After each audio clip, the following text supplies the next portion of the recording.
How vainly noble of you, my child.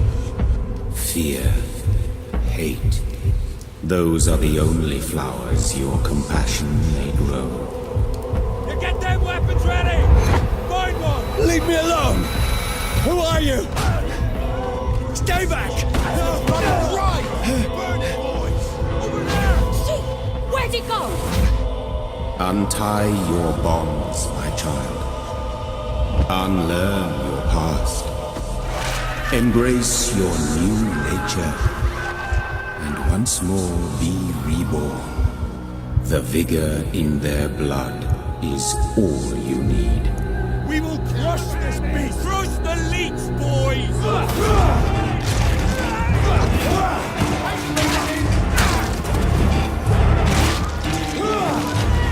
Shit! Lost him! Submit to your hunger or resist it. But remember, mortals are now your prey. And you, my child, their mortal enemy.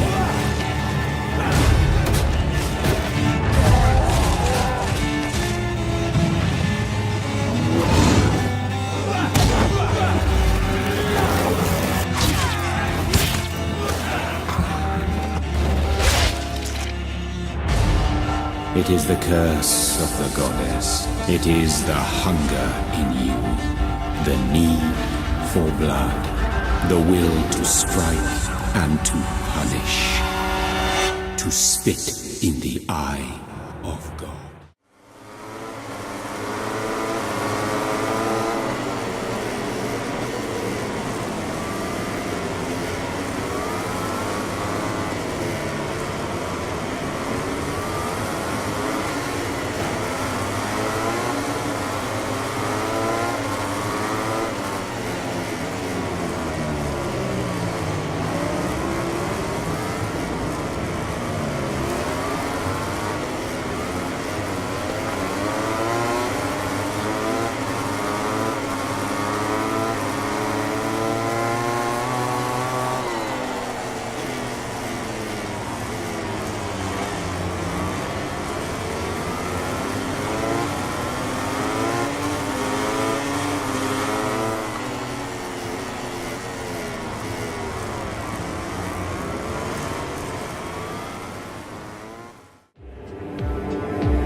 いられません。出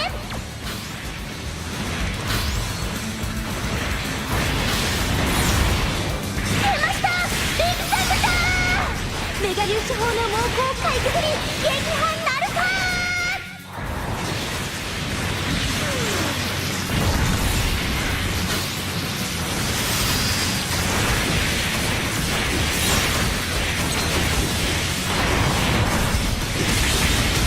このクエストはチームブルーが持っていった。レッドも負けていられません。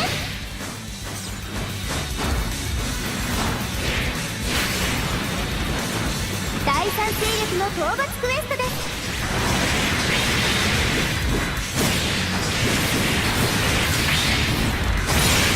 チームブルーポイント獲得です。さあ次のクエストもどんどん行きましょう。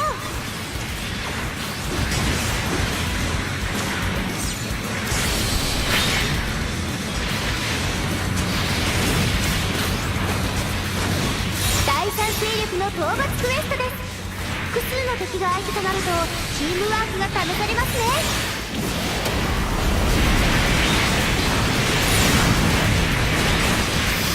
残り3分を切ったところですがチームブルー優勢です。レッドなんとか逆転を狙いたい。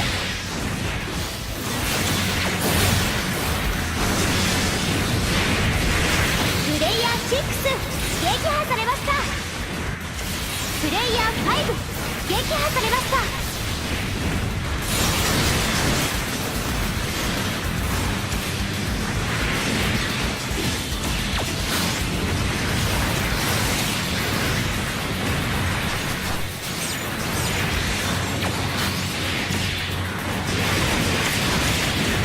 このクエストはチームブルーが持っていった。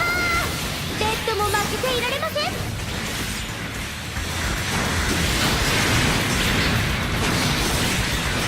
第三勢力の討伐クエスト開始です。さあどちらがより多くのターゲットを仕留めることができるのか。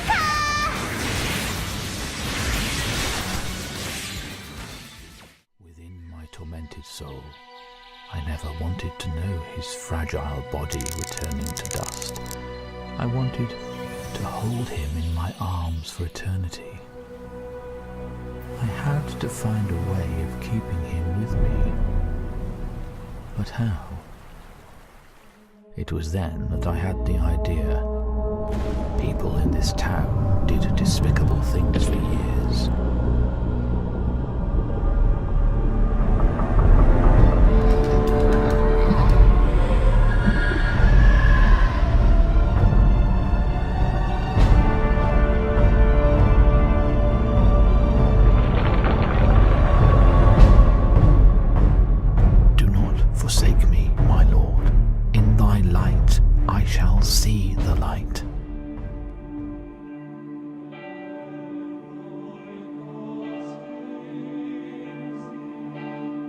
There is no greater love than this, to lay down one's life for one's friends.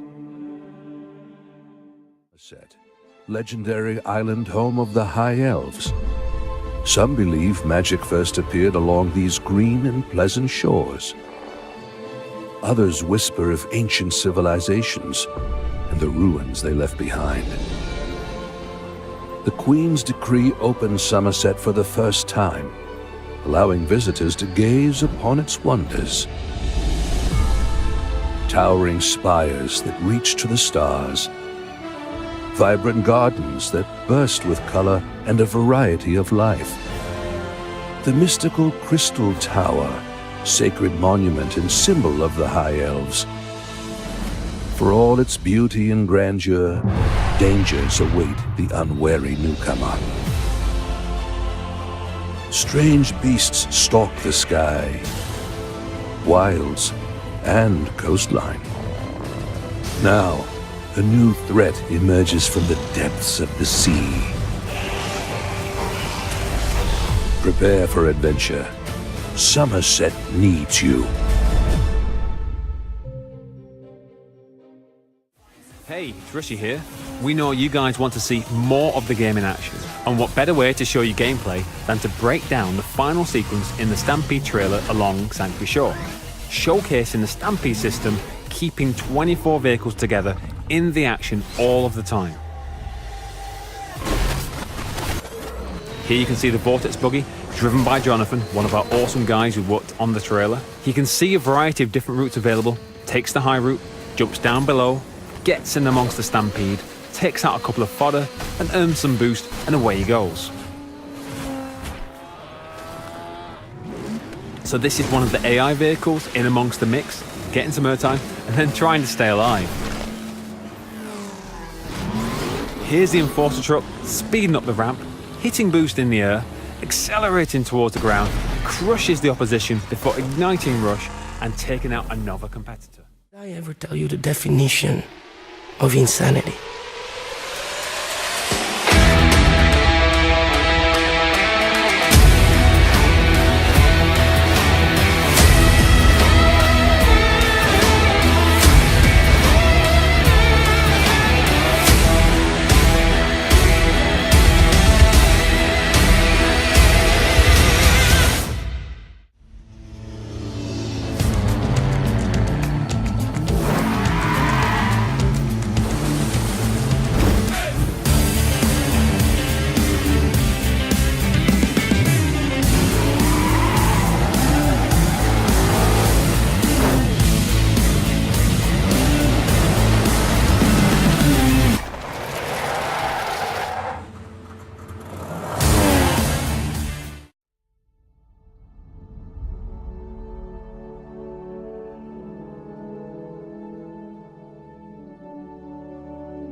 Hi everyone, we're here in LA at Universal Studios for the first ever hands-on gameplay event for Jurassic World Evolution.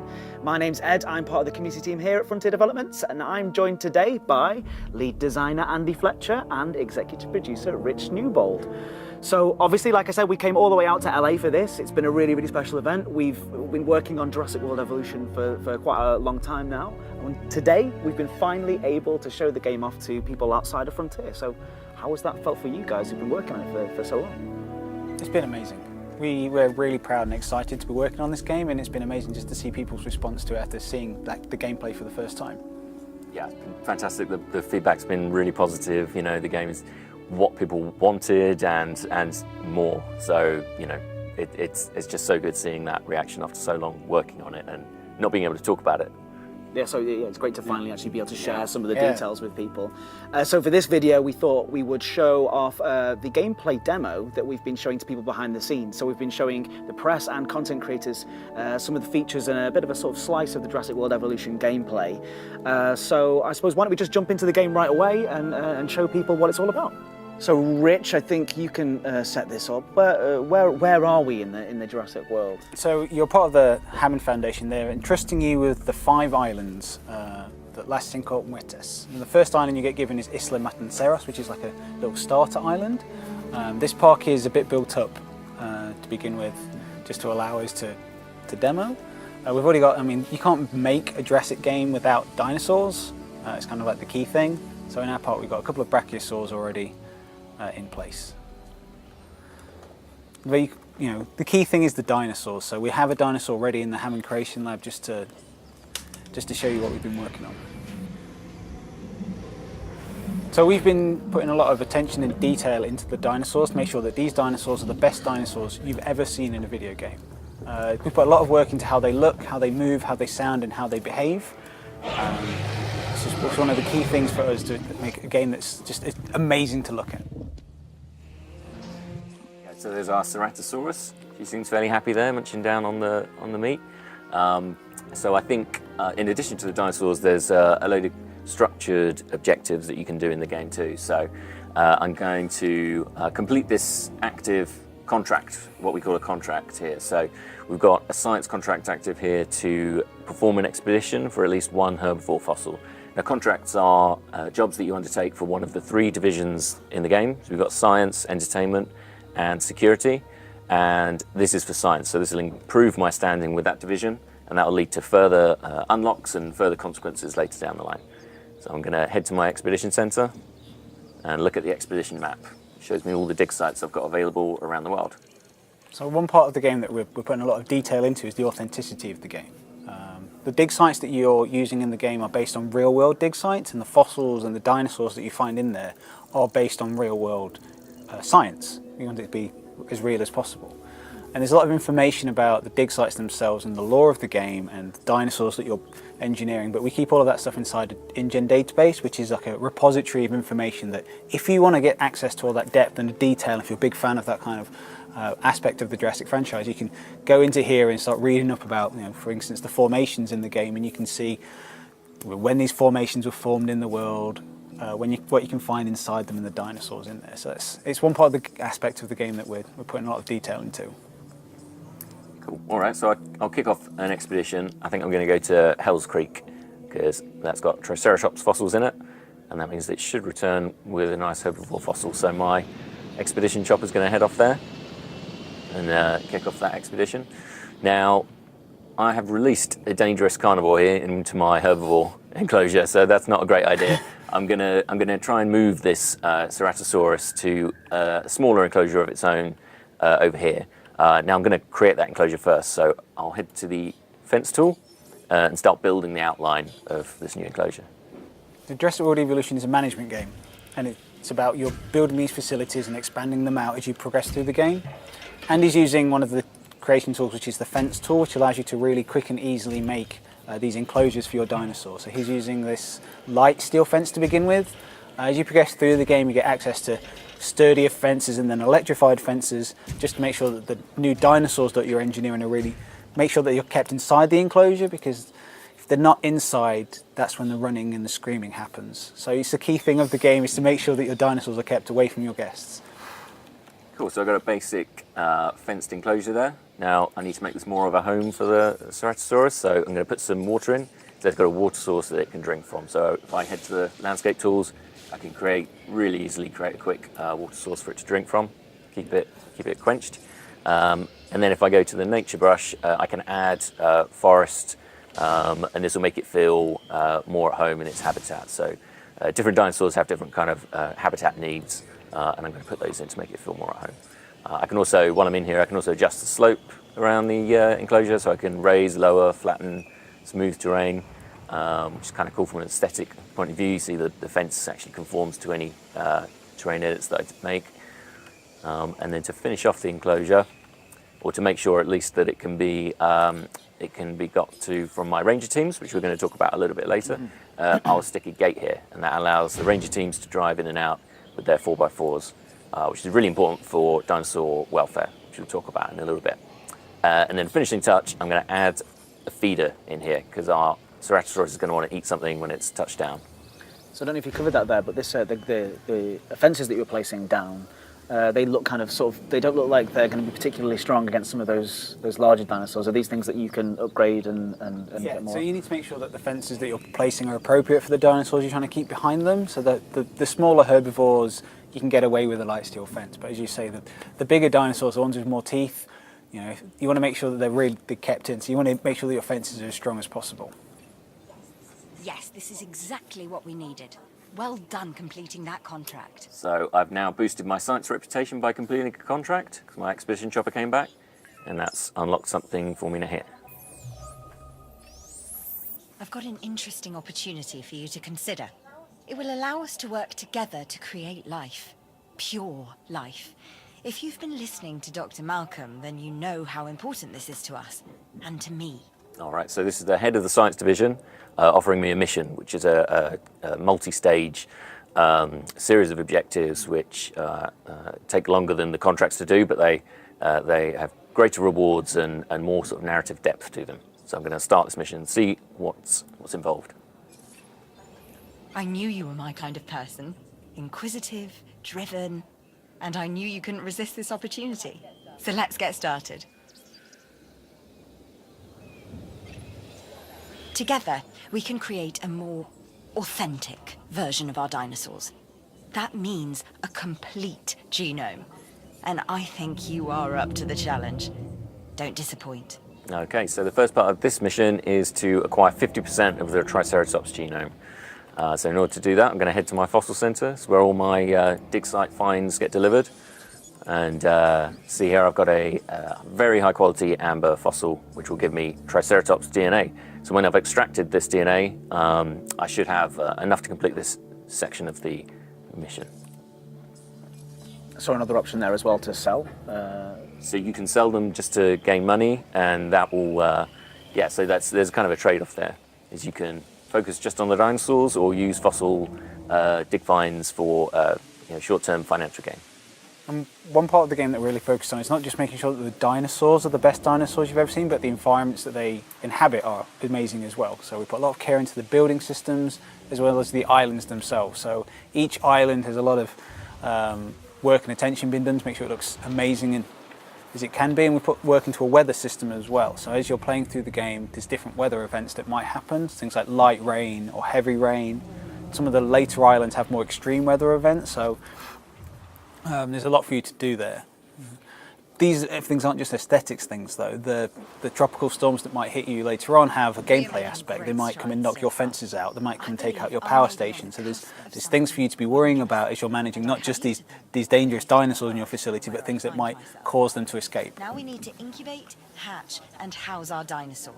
Then we will know if our efforts will have been worth it. Okay, cool. So my fossil was extracted, and that meant I've got enough of a Triceratops genome to incubate a Triceratops dinosaur egg. So if I go to my Hammond Creation Lab, I can see all the available genomes I have. I've only got a few here. Obviously, this is just the start of the game. But one of those is my newly available Triceratops. So I'm going to incubate that right now for this mission. So this is going to be my herbivore enclosure. I've got 2 big herbivores here. I've got another one on the way. So I'm going to make sure that this Ceratosaurus is not around when all those herbivores are roaming, because yeah, he's quite a dangerous animal. So in order to move him to my new enclosure, I'm going to head to my ACU center, and this is where I can give commands to my ACU chopper teams. So if I head over here and click on the Ceratosaurus, they will start flying off, and they will try and tranquilize him so that he can be safely transported. Now, a really, really nice element of Jurassic World Evolution is that although I can manage these vehicles from far, I can also click on them if I want to and take direct control. So I can interject whenever I've asked them to do something and try and do it myself. And since on PC we've kind of designed the game to work seamlessly with controller and with keyboard and mouse, so I can just switch to the gamepad, and all the menus and all the interfaces and all the controls are going to work just as well. Immediately as well. There's no, actually no switch there at all. Yeah. You can do it, Andy. No pressure.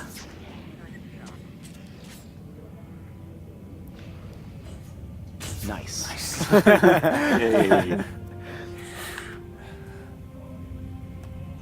So we really wanted the dinosaurs to behave and move in realistic ways, just the way they look and the way they move, the way they fall when you tranquilise them. I feel a little bit sorry for him now. Her, sorry. Her. I do apologise. Yeah, all absolutely. hers. All right, well, she's safely tranquilized. Now I need to transport. So transportation is also now at the ACU center. Now, a really quick way to go between buildings is to switch to the schematic view, the map of the island. And this shows me the whole island area I've got. And I can really quickly see my dinosaurs, my vehicles, state of my buildings. It's really, really useful for quickly accessing buildings. And here I'm going to get in touch with the transport team and ask them to transport this Ceratosaurus from its current enclosure into the new one that I built.